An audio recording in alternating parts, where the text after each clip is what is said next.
우리가 함께 읽은 본문의 말씀을 가지고 복의 통로라는 제목으로 함께 말씀 나누겠습니다. 이제 우리가 추석 명절 연휴가 시작되었죠. 그래서 이미 고향을 또 방문하시고 친지 가족들을 또 방문하기 위해서 이 자리에 또 함께하지 못한 우리 성도님도 계시고 또 부모님을 뵙기 위해 또 이렇게 멀리서 이 자리에 함께하신 분들도 계십니다. 우리 한번 아까 인사를 하려고 했는데 인사를 못했습니다. 인사를 한번 해볼까요? 예, 즐거운 추석 연휴 보내십시오. 한번 인사하겠습니다.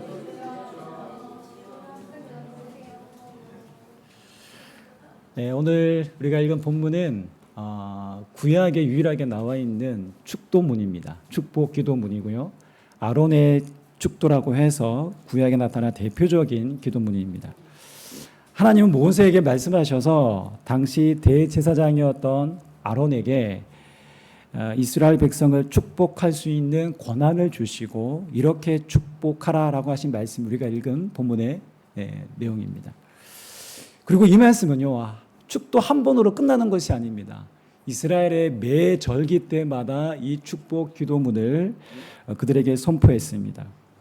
그래서 하나님은 알기를 원하셨습니다. 이스라엘 백성들이 이스라엘 백성들과 하나님이 어떤 관계에 있는지, 어떤 하나님과의 관계 속에 맺어 있는 관계인지, 하나님이 얼마나 그들을 사랑하시고 하나님이 그들을 복주기 원하시는 분이신지를 이스라엘 백성들이 늘 기억하고 알고 그 관계를 누리며 살기를 원하셨습니다.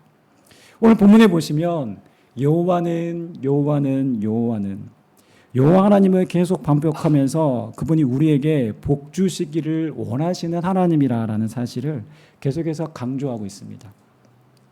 그래서 이 축복의 메시지를 매번 들으면서 이스라엘 백성들은 하나님의 사랑과 관심을 더욱더 온몸으로 느끼게 되는 것이죠. 여러분, 그런데 아무리 하나님이 우리에게 복 주시는 분이시다, 우리를 지키시는 분이시다라는 말씀을 안다고 할지라도 이 부분이 오늘 나의 삶에 현실적으로 다가오지 않을 수가 있습니다. 기독교 신앙이 내 삶의 하나님과의 깊은 관계가 아니라 때로는 어떨 때는 그냥 종교적인 어떤 무의미함으로 다가올 때도 있는 분들도 계시죠. 아마 내 삶의 갑작스러운 어려움과 고통의 문제 앞에 우리가 서게 될 때 더욱 그렇지 않을까 생각합니다. 여기 대부분 운전하신 분들이 많으시죠. 네. 아마 지금까지 운전하시면서 크고 작은 사고를 아마 한 번 이상은 경험하지 않았을까 생각되는데요. 제가 알기로도 우리 전사님 큰 사고를 예전에 한번 당해서 폐차를 했습니다.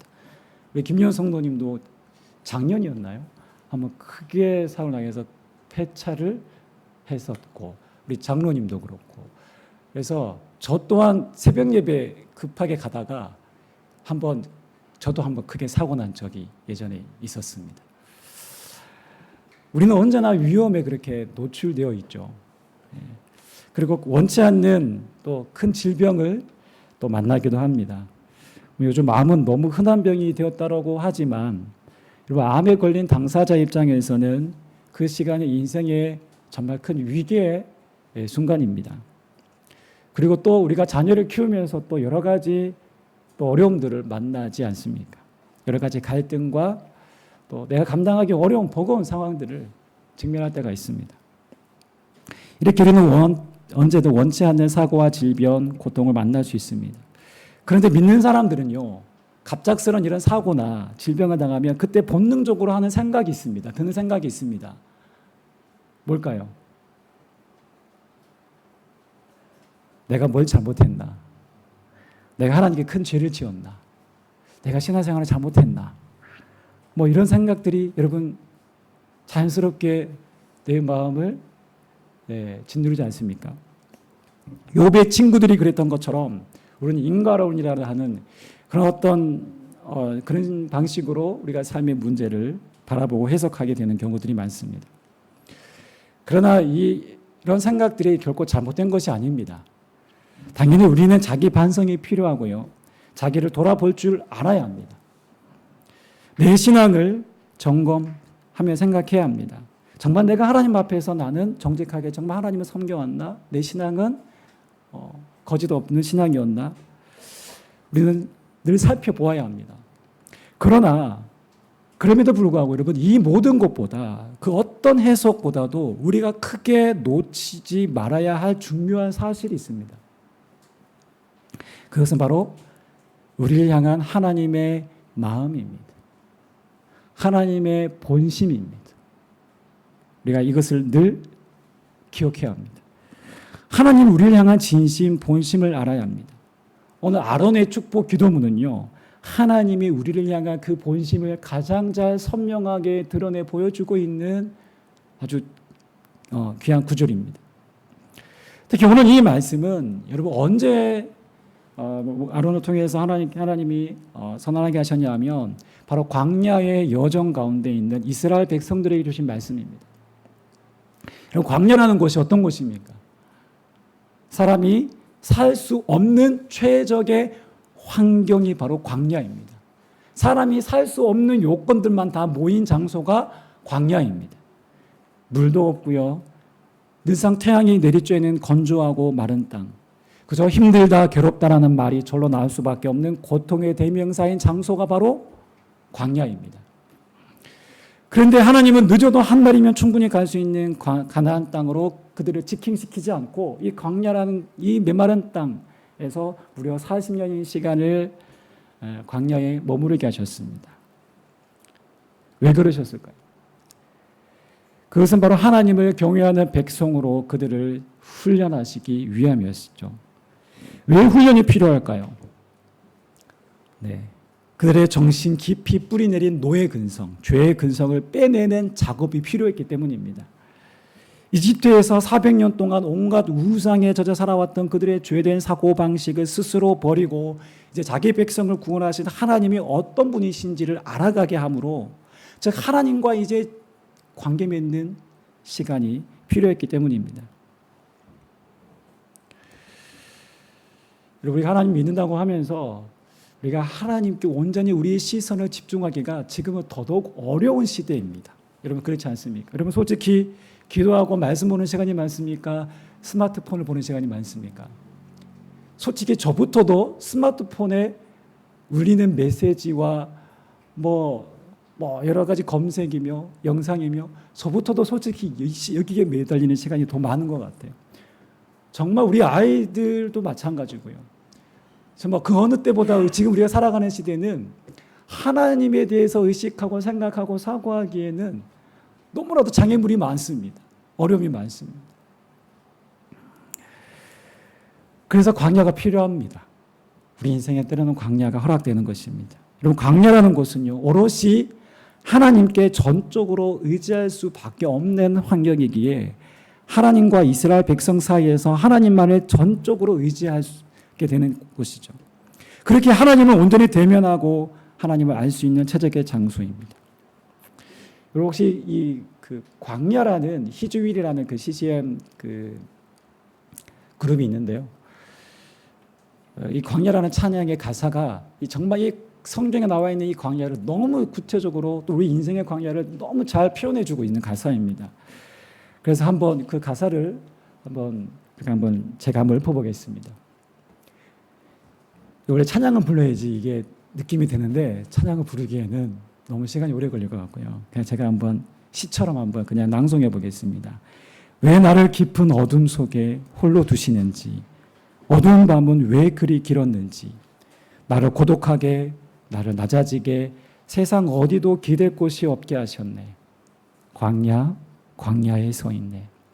주님만 내 도움이 되시고 주님만 내 빛이 되시는, 주님만 내 친구 되시는 광야.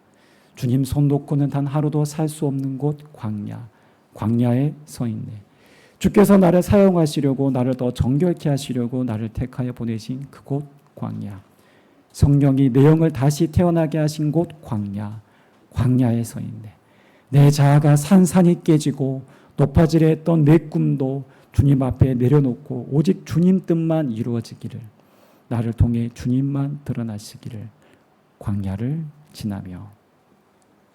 아마 인생의 광야를 지나고 계시는 분들은 아마 이 가사가 참 가슴 깊이 와닿지 않을까 생각합니다. 여러분, 고통은 피해야 할 것이지만 때로는 성경은 우리에게 고통은 축복이다라는 말로 우리에게 도전하고 있습니다. 왜 그럴까요? 고통은 나를 아프게 하지만 그 고통의 시간은 세상을 의지하던 혹은 나 자신만을 믿고 살아왔던 나의 자아가 산산이 무너지고 오롯이 하나님만 전적으로 바라보고 의지할 수 있기 때문입니다. 우리 그 훈련의 시간들을 통하여서 우리는 하나님을 더 깊이 예배하고 깊이 하나님과 관계하는 사람으로 우리가 어느새 자라가 성숙해져 있는 것입니다. 하나님은 이 고통의 장성인 광야로 이 백성을 인도하시고 이렇게 말씀하십니다. 여호와는 내게 복을 주시고 너를 지키시기를 원하며. 정말 단 하루도 살아가기 힘든 광야라는 그 최악의 상황 속에서 하나님은 그들에게 말씀하십니다. 나는 너에게 복을 주고 너를 지키기를 원한다. 이것이 바로 우리를 향한 하나님의 본심입니다. 나는 너에게 복을 주기 원한다. 나는 너의 진정한 보호자고 너희를 지키기를 원한다. 하나님 우리의 영혼이 누구보다 더 잘 되기를 원하십니다. 바로 하나님 아버지의 마음이죠. 여러분 자녀가 잘 되기를 바라는 것이 부모의 마음이든 그 모든 마음은 사실은 하나님께로부터 시작되었다라는 것이죠. 하나님은 누구보다 우리가 잘 되기를 원하고 우리가 행복하고 우리가 평안하고 우리가 하나님 안에서 만족하며 자족하며 살기를 원하십니다. 그런데 이 행복은요, 하나님과 함께 할 때, 여러분 하나님과 우리가 묶여 있을 때만 인간이라는 존재는 진정한 행복을 누릴 수 있습니다. 그래서 성경은 복이다, 행복이다라고 말할 때 하나님과 주로 연결시켜서 복을 말합니다. 대표적으로 성경 시편 73편 28절 이렇게 말합니다. 우리 함께 읽어볼까요? 함께 읽겠습니다. 시작. 하나님께 가까이함이 내게 복이라. 내가 주 여호와를 나의 피난처로 삼아 주의 모든 행적을 전파하리이다. 아멘. 하나님을 가까이함이 뭐라고요? 복이라. 여러분 지금 내가 비록 공고하고 지치고 힘들고 아픔 중에 있어도 여러분 하나님을 가까이하고 있다라면 그 자체가 이미 복받은 자이고 복이 충만한 자라는 사실입니다. 그러나 여러분 세상에서 내가 아무리 누릴 것이 많고 정말 풍요 속에 있어도 하나님을 소유하지 못한 인생은 불행한 인생입니다. 아무리 이 땅에서 잘되고 성공한다 하더라도 하나님을 모르고 하나님과 상관없는 삶을 살아간다면 오히려 그 부와 성공은 저주일 수 있습니다. 그러나 비록 세상의 것은 많이 가지지 못해도 하나님을 소유한 인생이라면 가장 큰 복을 받은 인생입니다. 이 하나님을 아는 것이 복입니다. 이 하나님이 나를 사랑하신다는 것을 몸소 느끼고 아는 것이 복입니다. 이 하나님이 나의 영원한 보호자가 되셔서 나를 세상 끝날까지 지켜주신다라는 이 확신 안에 있다라는 것이 여러분 이것이 가장 큰 복이다라는 것입니다. 나는 연약하나 또 나는 한낱 들의 꽃과 같이 시들어버려 사라질 것 같은 존재처럼 보여지나 여러분 하나님이 나를 사랑하시고 아시고 나를 붙들고 계시다는 그 사실을 아는 것이 엄청난 복이다라는 것입니다. 믿으십니까? 우리 한번 옆에 계신 분들께 이렇게 한번 권면합시다. 엄청난 복을 받으신 걸 축하드립니다. 우리 한번 네. 그래서 이어지는 25절부터는요, 말씀하시는 그 축복의 내용은 하나님과의 관계에서 주어지는 그 풍성함과 친밀함을 말하고 있습니다. 다시 한번 우리 25절, 26절을 함께 읽어보겠습니다. 시작. 여호와는 그의 얼굴을 내게 비추사 은혜 베푸시기를 원하며 여호와는 그 얼굴을 내게로 향하여 드사 평강 주시기를 원하노라 할지니라 하나. 여러분 이 축복의 말씀을 들었을 때 어떤 마음이 드십니까? 저는 이 장면을 보면서 예전에 저희 아이 셋이 곤히 자고 있는 그 모습이 떠오르더라고요. 네. 그렇게 때로는 우리 아이들이 하루를 살아가면서 힘들게 할 때가 있잖아요. 네. 아이들이 짜증낼 때도 있고 엄마 아빠 마음을 아프게 할 때도 있는데 곤히 자고 있는 모습을 보면 그 모든 맺혔던 마음들이 그냥 사르르 풀리면서 그 아이를 바라보는 것 자체가 너무 큰 사랑의 마음이 있더라고요. 여기서 여호와는 그의 얼굴을 내게 비추사라는 말은요, 우리를 향한 하나님의 사랑이 우리가 생각하는 것 이상으로 밀착되어 있다는 것입니다. 그분이 우리가 생각하는 이상으로 사랑으로 함께하기 원하신다는 말씀이에요. 곤히 자고 있는 아이의 얼굴을, 누워있는 그 얼굴과 얼굴을 보면서 그 아이를 얼굴을 딱 보는 그 아버지의 어머니의 얼굴처럼 하나님께서 그렇게 바라보신다는 거예요. 그분이 우리가 생각하는 것 이상으로 사랑으로 함께 하길 원하신다는 말씀입니다. 그런데 자고 있는 아이들은 부모의 마음을 모르듯 우리도 어쩌면 그 얼굴빛을 환히 비추시고 은혜 베푸시기 원하시는 그 하나님의 마음을 모를 때가 참 많죠. 그런데 여러분, 하나님이 이렇게 나를 귀히 여기시는구나, 사랑하시는구나. 하나님의 그 친밀한 이 사랑을 우리가 발견하고 이 사랑 안에서 나를 바라보면 여러분, 그 누구와도 우리가 비교하며 경쟁할 이유가 사라집니다. 자기 비하기 사라집니다. 내면이 건강합니다. 자아가 더욱더 성숙해집니다. 그리고 중요한 것은 우리가 이 하나님의 사랑을 듬뿍 경험하고 듬뿍 받으면, 이 친밀함에 거하면 우리가 이 사랑 안에서 다른 사람을 바라보게 됩니다. 늘 습관적으로 다른 사람을 판단하고 정죄하던 사람이 이 사랑을 진정으로 깨닫고 발견하면 다른 사람에 대해서 여유가 생깁니다. 새로운 마음의 창으로 사람들을 바라보게 됩니다. 이해하고 용납하게 되고 아량이 넘치고 멋있는 사람이 되어갑니다. 이것이 바로 그리스도인입니다. 무엇입니까? 하나님으로부터 흘러나오는 복을 받은 자는 누군가에게 또 다른 복의 통로가 된다는 것입니다. 그래서 27절에는요, 이렇게 되어 있습니다. 그들은 이같이 내 이름으로 이스라엘 자손에게 축복할지니 내가 그들에게 복을 주리라. 이 말씀을 하나님이 지금 누구에게 하셨다고요? 대제사장인 아론에게, 아론을 통해서 이 축복을 하라고 하셨습니다. 자, 이 말씀이 제사장이 하나님의 이름으로 축복하면 하나님께서 복을 주시겠다는 것인데요. 여러분, 제사장 스스로가 복을 만들 수 있습니까? 없어요. 그러면 제사장은 누구입니까? 하나님의 복을 전달하는 복의 전달자입니다. 복의 통로자입니다. 그렇다면 여러분, 오늘 예수 그리스도를 믿는 오늘 우리는 누구입니까? 나는 누구입니까?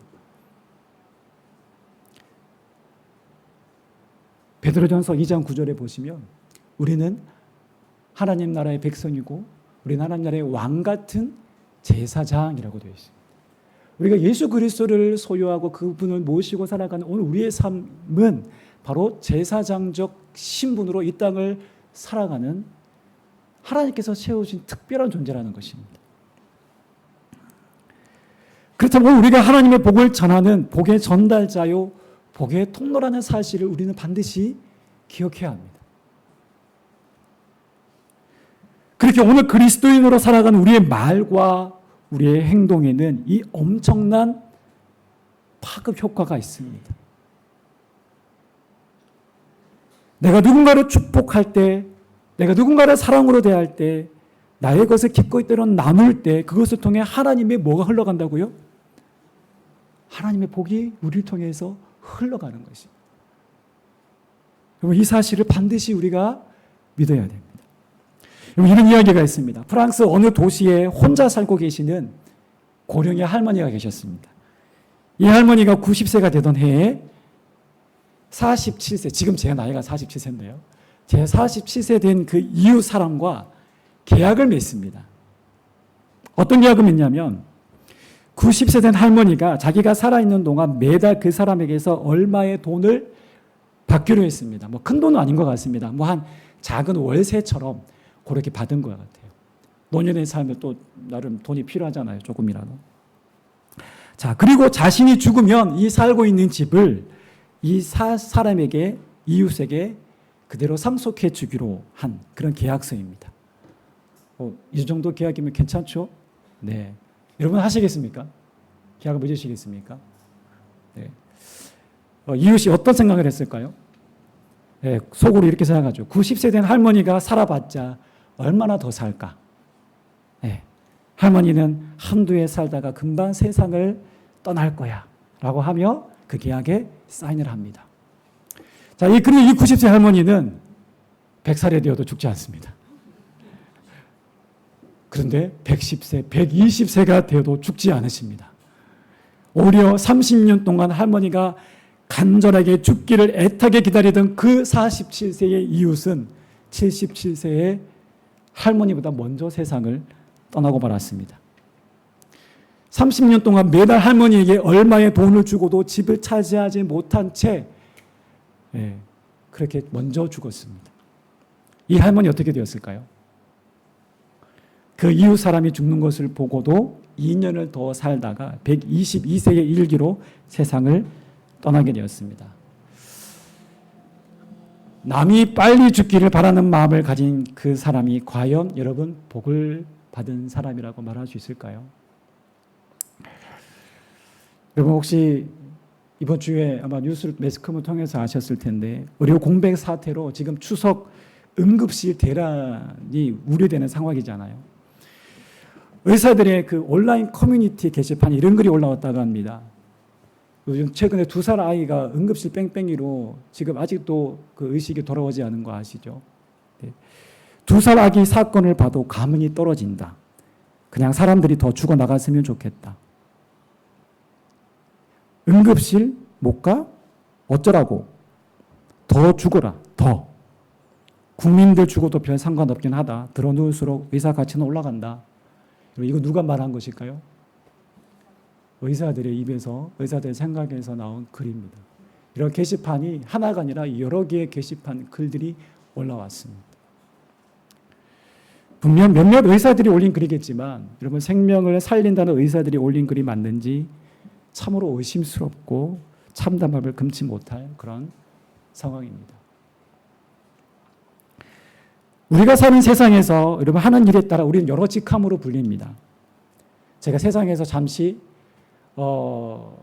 이렇게 그 택배 일을 잠시 했잖아요. 하니까 저를 뭐라고 부르냐면 사장님으로 부르더라고요. 기분 좋더라고요. 택배 일을 하는데도 저를 사장님 부르더라고요. 세상에 나가면 여러 직함이 있죠. 뭐 사장님, 뭐 팀장님, 부장님, 뭐 엔지니어, 또 선생님, 또 제빵사, 뭐 여러 우리 직업들이 다양하죠. 직함이 있습니다. 그래서 우리는 그 직함보다도 우리가 우선되는 직함, 하나님이 우리에게 부여하신 직함이 있죠. 무엇입니까? 하나님 나라의 제사장. 우리는 그리스도인이라는 거룩한 신분이라는 이 거룩한 직함이 있습니다. 그래서 우리는 세상 속에서 예수 믿는 팀장, 예수 믿는 가게 주인, 예수 믿는 선생님, 예수 믿는 사장님이 되어야 합니다. 이 하나님께서 우리에게 허락하신 이 놀라운 거룩한 하늘의 직함, 이 거룩한 신분을 먼저 기억해야 합니다. 왜 일을 합니까? 왜 여러분 돈을 버십니까? 왜 하루 힘들게 그렇게 고되게 하루하루 살아가십니까? 오늘 나의 삶이 복의, 축복의 통로가 되기 위함입니다. 여러분 나의 축복의 말 한마디가 누구를 살리는 말이 될 수 있습니다. 나의 섬김을 통해 여러분 인생의 무의미함 속에 살아가는 누군가에게 우리는 인생의 참된 생명 가치를 심어줄 수 있는 사람이 될 수 있어요.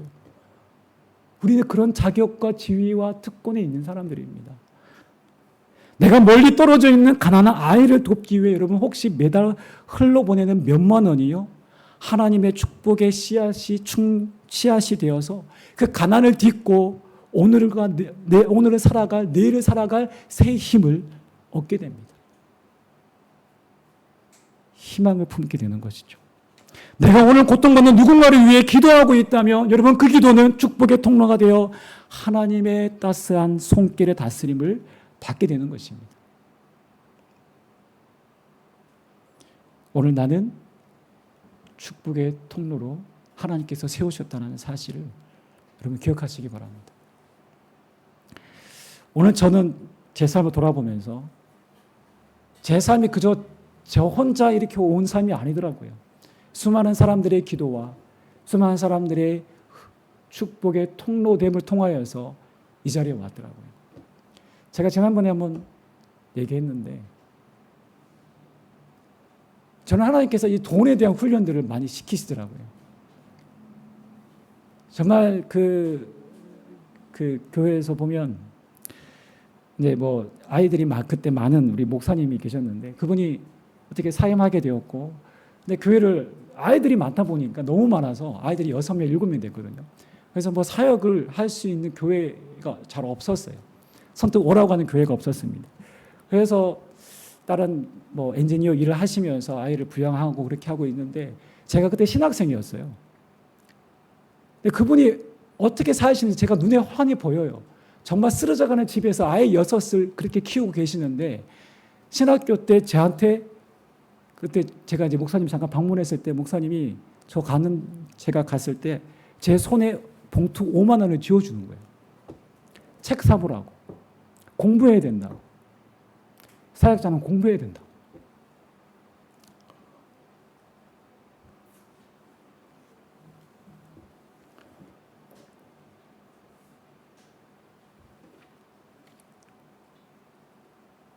그리고 그 5만 원이 얼마나 크겠습니까? 뭐 큰 돈이 뭐 크다면 크지만 별로 큰 돈이 아니잖아. 근데 그때 그 5만 원은 저에게 50만 원. 아니요, 돈으로 환산할 수 없는 그런 가치였어요. 나도 누군가에게 이런 삶을 살았으면 좋겠다.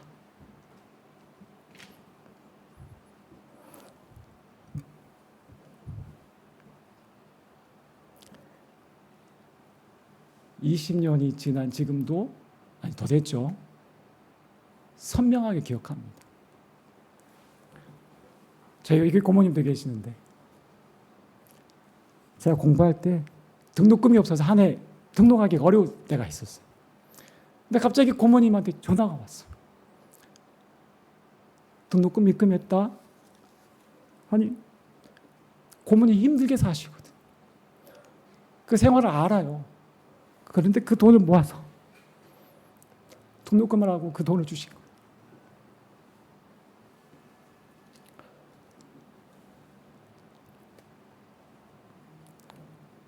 하나님께서 그렇게 일하시더라고요. 하나님과 친밀하고 하나님의 그 사랑에 젖어 있는 그 사람들을 통해서 하나님의 사랑을 받게 하시고 알게 하시고 하나님의 먹이시고 채우시고 공급하신다는 거. 원래 사실 저희가 뭐 이렇게 차량도 지원받았잖아요. 사실 이거 이해가 잘 안 되죠, 여러분. 쉽게 있을 수 없는 일이잖아요. 근데 하나님이 하신 일들을 보면 하나님이 부유하다고 해서 풍요하다고 해서 하나님께서 그렇게 하는 게 아니라 부족한 중에도 하나님께서 그렇게 채워주시고 그런 분들 통해서 일하시더라고요. 오늘 우리는 우리 인생을 돌아보면 우리는 누군가의 인도를 따라 그 사랑의 섬김을 따라 오늘 이 자리에 와 있지 않습니까? 오늘 우리가 분명히 받는 사랑도 있지만 이제는 우리가 좀 더 흘러보내는 그런 축복의 통로로 우리가 살았으면 좋겠습니다. 말씀 마무리하겠습니다. 오늘 나는 어떤 복을 받았습니까? 하나님 우리를 영원까지 지켜주신다는 복을 받았습니다. 하나님의 얼굴을 비추시고 은혜 베푸시고 평강 주시겠다고 하는 이 놀라운 복을 받았습니다. 그리스도 안에서 나를 하나님의 자녀라 말씀하시고 상상할 수 없는 우리는 놀라운 그 사랑을 받았습니다. 이것이 가장 큰 복 아닙니까? 이 복을 받은 자로 우리가 어떻게 살아야 할까요? 복의 전달자로 오늘 이 복의 축복의 통로로 우리가 마땅히 살아야 하지 않겠습니까?